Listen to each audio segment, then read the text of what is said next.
The blood is warm on your hands. You're standing in the bathroom of the Palace Chop House in Newark, New Jersey, and a man just pushed open the door, pointed a .45 caliber pistol at your chest, and pulled the trigger. The bullet tears through your abdomen. You drop to the tile floor. You can hear gunfire erupting in the dining room behind you, your men screaming, tables crashing over, glass shattering. You don't know it yet, but you're about to spend the next 22 hours dying, delirious with fever, babbling incoherently to cops who just want to know who shot you.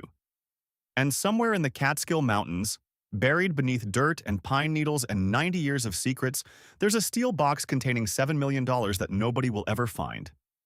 But we're getting ahead of ourselves. Let's go back, way back, to 1901, to a cramped apartment in the Bronx, where a boy named Arthur Simon Flegenheimer is born to German Jewish immigrants who barely have 2 nickels to rub together. Your father, Herman, runs a saloon. Your mother, Emma, does what she can. You have a younger sister, Helen. For a while, things are normal. Poor, but normal. Then your father disappears.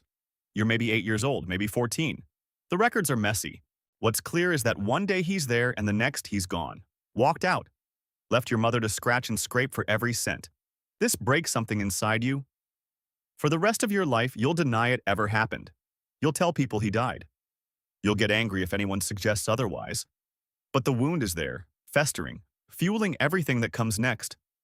You drop out of school in 8th grade. You're not built for classrooms. You're built for the streets of the Bronx, where you get into fistfights with other kids, where you join a gang for protection, where you start stealing because stealing is easier than working 14-hour shifts for pennies. You take a job at a nightclub owned by a small-time hood named Marcel Poffo. You watch how he operates. You learn. At 17, you get caught breaking into an apartment. They send you to the prison on Blackwell's Island. You're such a nightmare to handle that they transfer you to a work farm on Long Island. You escape. They catch you. They add 2 months to your sentence. You serve 17 months total. When you walk out in December of 1920, the world has changed. Prohibition has arrived. The manufacture, sale, and transportation of alcohol is now illegal across the entire United States. For men like you, this isn't a problem. It's an opportunity. You go back to work at a trucking company called Schultz Trucking. Coincidentally, they've started smuggling liquor and beer from Canada into New York. You start associating with criminals. Real criminals. You adopt a new name. Dutch Schultz. It's shorter than Flegenheimer. Better for newspaper headlines. Named after an old-time Bronx street fighter known for being absolutely vicious. The name fits. In the mid-1920s, you're working as a bouncer at the Hub Social Club, a speakeasy in the Bronx owned by a gangster named Joey Noe. Joey sees something in you. Maybe it's your willingness to do violence without hesitation. Maybe it's your ability to organize, to think strategically. He makes you his partner. Together, you open more illegal drinking establishments. You buy your own trucks to cut delivery costs. You bring in beer from a brewer named Frankie Dunn in Union City, New Jersey. There are competitors, of course. Brothers named John and Joe Rock already have a bootlegging operation in the Bronx. John eventually agrees to work with you. His brother Joe refuses. So you and your men kidnap Joe. What happens next is never fully confirmed, but when his family pays $35,000 ransom, Joe emerges blind. After that, nobody in the Bronx says no to you. By the late 1920s, you and Joey Noe are supplying speakeasies across the Bronx with $2 million worth of alcohol annually. You're the only gang able to rival the Italian crime syndicates that will eventually become the Five Families. You're not Italian. You're not connected to the old-world Sicilian networks. You're just ruthless enough and smart enough to carve out your own empire. But empires attract enemies. When you expand into Manhattan, into the Upper West Side, into Washington Heights and Harlem, you step on the territory of Jack Diamond. They call him Legs. He runs the Irish mob. In October of 1928, his men gunned down Joey Noe outside a speakeasy on 54th Street. Joey survives the initial shooting but dies from infection a month later. You're devastated. Joey was more than a partner. He was maybe the only friend you had in this business who you actually trusted. Now you're alone at the top. You're also furious. You want revenge. Over the next few years, Legs Diamond survives multiple assassination attempts. The man gets shot so many times he earns the nickname the Clay Pigeon. But his luck runs out in December of 1931. Someone catches him drunk in an Albany hotel room and puts 3 bullets in his head. The police always suspected you were behind it. They could never prove anything. Then there's Vincent Call. Mad Dog Call, they called him. He worked for you as an enforcer, a brutal Irish kid with a hair-trigger temper. In 1930, he demands to be made your partner. You refuse. He doesn't take it well. He forms his own gang and declares war on you. Bodies start piling up all over Manhattan. Around 20 men die in the conflict. Call's own brother Peter is gunned down. Call retaliates by killing 4 of your men in 3 weeks. In July of 1931, Call tries to kidnap one of your lieutenants outside a Harlem social club. The shooting goes wrong. A 5-year-old boy named Michael Vengali is caught in the crossfire and dies. The newspapers dub Call Mad Dog. The entire city wants him dead. You put a $50,000 bounty on his head. You even walk into a Bronx police station and offer a house in Westchester to any cop who'll do the job. In February of 1932, Call is in a phone booth on 23rd Street, shaking down another gangster for money. Someone tips off your people. A car pulls up. A man steps out with a Thompson submachine gun and empties the entire magazine into the phone booth. Mad Dog Call dies at 23 years old. The war is over. With your main rivals eliminated, you proclaim yourself the beer baron of New York, just in time for Prohibition to end. In December of 1933, alcohol becomes legal again. Your golden goose is dead. You need new revenue streams. You find them in Harlem, in the numbers racket. It's an illegal lottery, simple and wildly popular, especially among Black and Latino communities. People pick 3 numbers between 000 and 999. If they match the numbers drawn, they win. The profits are enormous, and you decide they should be yours. The problem is that Black bankers already control most of Harlem's numbers operations. One of them is a woman named Stephanie St. Clair, known as Queenie, the numbers queen.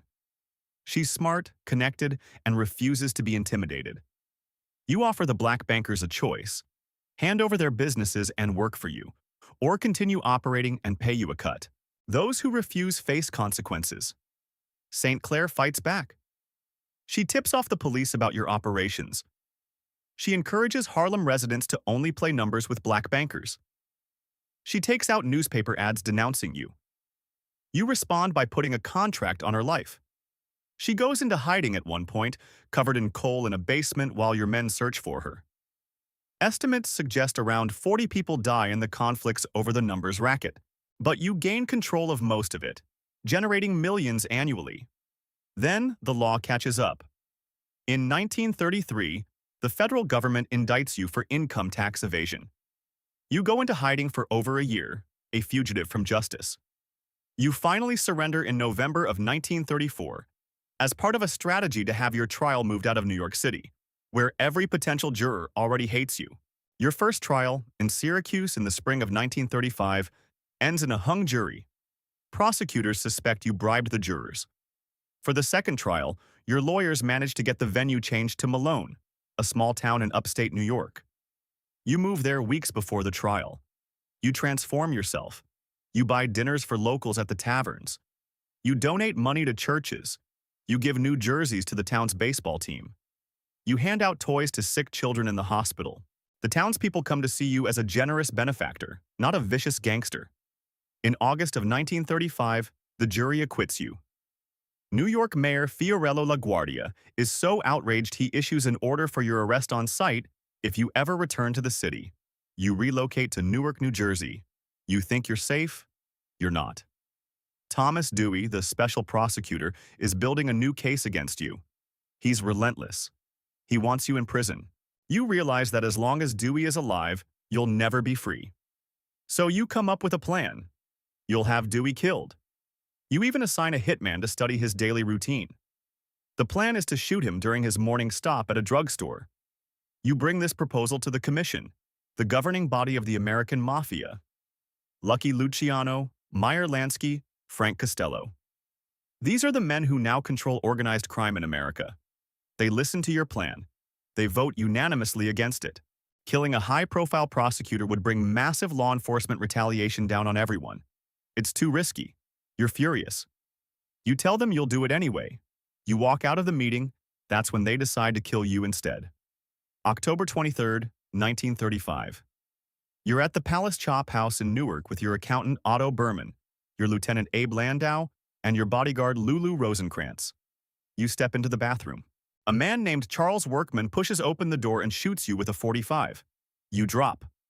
You somehow manage to stagger back out into the dining room, where Workman and another hitman named Mendy Weiss are firing at your associates. Otto is hit and collapses. Abe's carotid artery is severed. Lulu is shot repeatedly but somehow manages to return fire, driving the assassins out of the restaurant. An ambulance takes you to Newark City Hospital. You're running a fever of 106 degrees. The bullet has passed through your spleen, stomach, colon, and liver. You're dying of peritonitis. A police stenographer sits by your bed, recording every word you say, hoping you'll name your killers. Instead, you babble. Hours of delirium. Cryptic fragments that will fascinate writers and treasure hunters for decades. A boy has never wept nor dashed 1,000 Kim. Oh, dog biscuit. And when he is happy, he doesn't get snappy. French Canadian bean soup. I want to pay. Let them leave me alone. And then, Lulu, drive me back to Phoenicia. Don't be a dope, Lulu. We better get those Liberty bonds out of the box. Wonder who owns these woods. He'll never know what's buried in them. You ask to see a priest. You're baptized into the Catholic faith. You receive the last rites.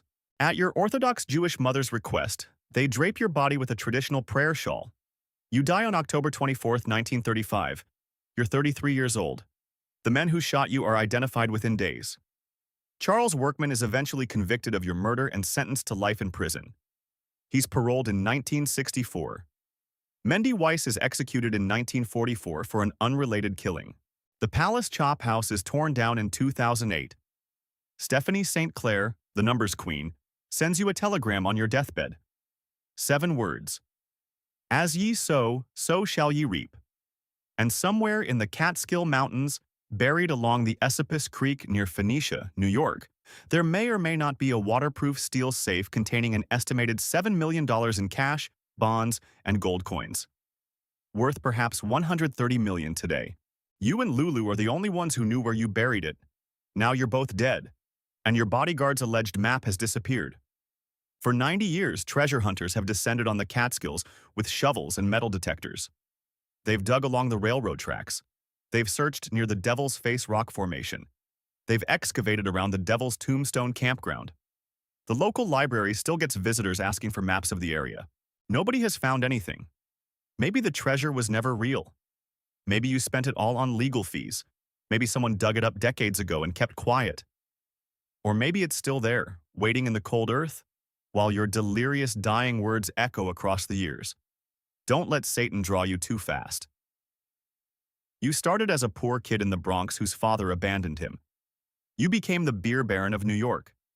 You survived gang wars, assassination attempts, and 2 federal trials.